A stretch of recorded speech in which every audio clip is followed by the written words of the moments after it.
তথ্য প্রকল্পের আজকের 22তম দিনে আপনারা এখানে যে নারীরা শিশু বাচ্চাদের নিয়ে অবস্থান কর্মসূচি পালন করতেছেন এবং আমরা দেখেছি ঈদের দিনও আপনারা এখানে উপস্থিত ছিলেন এবং কেন আপনাদের এই সমস্যাগুলো কেন সমাধান হচ্ছে না এই বিষয়গুলো জানাবেন।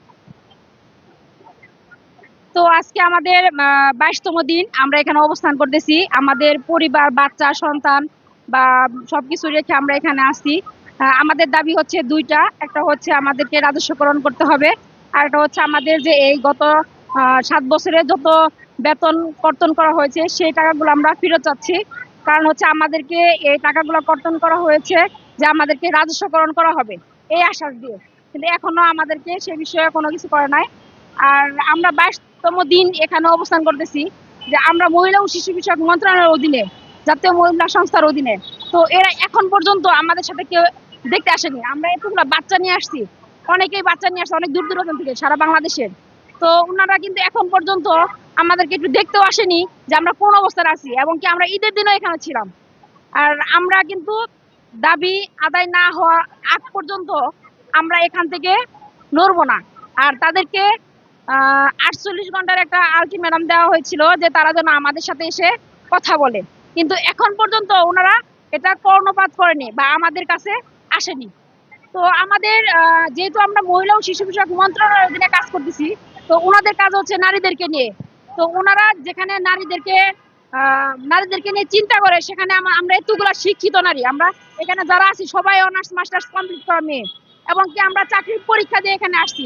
তারপরেও কিন্তু ওনারা আমাদের কাছে এখন পর্যন্ত আসেনি বা আমাদের চাকরিটা নিয়ে ওনারা কোনো চিন্তা করতেছে না। আজকে যদি আমাদের চাকরিটা না থাকে তাহলে আমরা অসহায় অবস্থায় হয়ে যাব। কারণ একটা মেয়ে আপনার গত 7 বছরে সে অর্থনৈতিকভাবে অনেকটুকু স্বাবলম্বী হয়েছে বা আত্মনির্ভরশীল হয়েছে। তো এই 7 বছর পরে তাকে যদি এখান থেকে সরাই দেওয়া হয় তাহলে সে কিন্তু কি আবার অর্থহীন হয়ে যাবে। তো এই অবস্থায় আমাদের যে জীবনযাত্রা ছিল, আমরা যেভাবে ডাল ভাত খেয়ে জীবনযাপন করতেছিলাম, তো আজকে যদি আমাদের চাকরিটা না থাকে তাহলে কিন্তু আমরা সেই ডাল ভাতটাও খেতে পারবো না। আজকে এই চাকরির উপরে যেমন আমার বাচ্চার পড়াশোনা, আমার খরচ সব আমি বহন করি। তো আজকে যদি আমার চাকরিটা না থাকে তাহলে আমি আজকে অসহায় অবস্থায় যাবো, আমাকে রাস্তায় এসে দাঁড়াতে হবে। তো সরকারের প্রতি অনুরোধ থাকবে আমাদের এতগুলো মেয়েকে নিয়ে অবশ্যই চিন্তা করবে, এবং কি আমাদেরকে তারা একটা ভালো অবস্থানে নিয়ে যাবে। আমরা কিন্তু বেকার হতে চাই না, আমরা মানুষের জন্য কাজ করতে চাই। আপনারা যদি উপজেলায় গিয়ে কখনো খোঁজ খবর নেন, বাংলাদেশের 492টা যে উপজেলায় তথ্য কেন্দ্র আছে, এটা হচ্ছে অনেকগুলো অফিসের মধ্যে বেস্ট একটা অফিস। আপনারা যদি যান, এই মেয়েদের যতগুলো নারী বিষয়ক, মহিলা বিষয়ক বা এই তথ্য কেন্দ্র, দুইটা অফিসে তো নারীদেরকে নিয়ে কাজ করে। তো আমাদের যে কার্যক্রম মানে অনেক সুন্দর। প্রত্যেকটা উপজেলায় ইউনূস স্যারদেরকে যদি জিজ্ঞাসা করা হয় তাহলে তারা এক বাক্যে বলে দিবে যে না, আমাদের উপজেলায় একটা তথ্য কেন্দ্র দরকার। কিন্তু এই জিনিসটা আমাদের মন্ত্রণালয় যে কেন আমলে নিচ্ছে না, এটা আমরা আসলে বুঝতেছি না। ঠিক আছে, তারা এখন থার্ড ফেজ আনতে যাচ্ছে কিন্তু আমাদেরকে বাদ দিয়ে। কিন্তু আমরা এই 7 বছর কাজ করে অভিজ্ঞতা অর্জন করলাম, আমরা মানুষের জন্য খাটলাম। এমনও জায়গা আছে আমরা প্রত্যেকটা উপজেলায় যে কাজ করি, এমন কোন গ্রাম নাই যে গ্রামে আমরা না গেছি, মহিলাদের সাথে কথা না বলছি, তাদেরকে আমরা আমাদের সেবা না দিচ্ছি। তাহলে আমরা এত কাজ করার পরও আমরা আজকে সুবিধা বঞ্চিত হতে যাচ্ছি।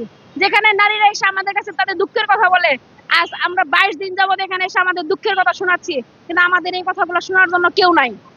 তো আমাদের মন্ত্রণালয়ের প্রতি আমার একটা অনুরোধ থাকবে, আপনারা আমাদেরকে নিয়ে একটু ভাবেন। আমরা কেউ কর্মহীন হতে চাই না, আমাদের এখন স্বর্ণালী সময়। আপনারা যদি উপজেলায় গিয়ে দেখেন যে যতগুলো অফিস আছে, সবচেয়ে সুপার অফিস হচ্ছে তথ্য কেন্দ্র, যেখানে ডেলিগেটেড 3 জন মেয়ে কাজ করে, যারা অনেক সুন্দরভাবে নারীদেরকে সেবা দেয়। আগে আপনার উপজেলায় গেলে নারীরা আপনার কার কাছে যাবে, কোথায় যাবে, এই জিনিসগুলো বুঝতেই পারতো না। এখন তারা নির্ভয়ে নির্দ্বিধায় তারা আমাদের কাছে এসে তাদের মনের দুঃখের কথাগুলো বলতে পারে। সেই হিসেবে আমরা তাদেরকে বিভিন্ন দপ্তরে নিয়ে যেতে পারি। তো এই কাজগুলো যাতে আমরা নারীদের জন্য আরো করতে পারি, তো এই আশা আমাদের সরকারের প্রতি থাকবে। সরকার যেন আমাদের কথাগুলো শুনে, এবং কি আমাদের এই আমরা কিন্তু যেহেতু 7টা বছর একটা মন্ত্রণালয়ের অধীনে কাজ করেছি, তাদের জন্য শ্রম দিয়েছি, তারা সফল, তাহলে আমাদেরকে বাদ দিয়ে কেন তারা চিন্তা ভাবনা করবে? তো তাদের প্রতি অনুরোধ থাকবে তারা যেন অবশ্যই আমাদেরকে নিয়ে চিন্তা করে। তো উনার প্রতি দাবি যে উনি যেহেতু নারী বান্ধব সরকার, উনি নারীদেরকে নিয়ে কাজ করে। উনি গ্রামীণ ব্যাংকের কাজটাই শুরু করেছিল নারীদেরকে নিয়ে।